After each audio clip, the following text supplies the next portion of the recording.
and welcome to the 7th video in the Leadership Unlocked series. I'm Una Martone with Leadership Harrisburg Area, and today we'll be focusing on the letter R.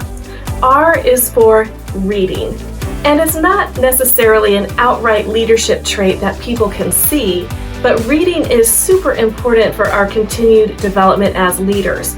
Reading is for ourselves so that we can be better for others. Reading books on leadership elevates our own leadership capacity. Through reading, we can compare our situation with other people who may have been through something similar. And in books, we can connect with awesome people, awesome authors who have a story to share. Reading is a reminder of concepts that we already know, but more importantly, it introduces us to new concepts. It supplements our expertise and even can help us make better decisions. Leadership is a skill. It's a skill we use every single day. And like any other skill we have, it requires practice and continued learning. And reading is a tool that will help us in our continued learning. One of my favorite quotes from Stephen Covey is that we must sharpen the saw, and we can sharpen the saw through reading. And speaking of Stephen Covey, I would love to recommend the book, The 7 Habits of Highly Effective People.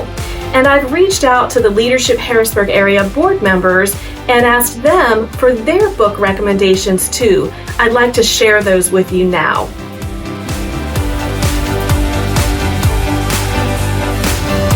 Oh, thanks for joining me. It's Mike Jager from Worstown Bank, and I'd like to recommend a great book, 21 Irrefutable Laws of Leadership by John C. Maxwell. I think you'll enjoy it. Hi, my name is Linda Fedrizzi Williams. I'm the president of Central Penn College and an LHA board member. The book that I recommend, that's my favorite leadership book, is called What Works for Women at Work. It's written by Joan Williams and Rachel Dempsey, and the authors interviewed hundreds of professional women and women in higher education and asked them some practical advice about how they got to the positions that they got to. And it's a great practical guide, but it also has some humor and a whole lot of insight. So enjoy. Hello everyone, my name is Mike and I work with Ingenuity. I'm here today to recommend a book to you, and that book is Call Sign Chaos by retired Marine General Jim Mattis.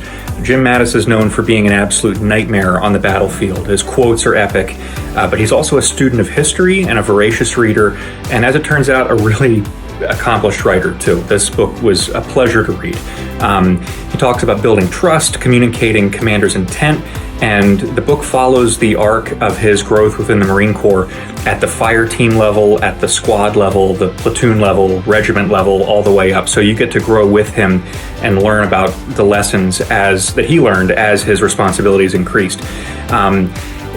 I sent him a thank you letter after I finished this book, and he wrote back to me a personal reply. And if you finish the book and enjoyed it as much as I did, I'd be happy to share that correspondence with you if you reach out to Leadership Harrisburg Area. Hope you're having a good week.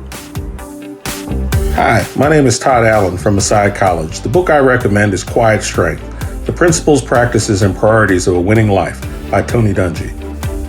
Hi everyone, I'm Suzanne Graney with Four Diamonds. I am happy to recommend Brene Brown's Dare to Lead.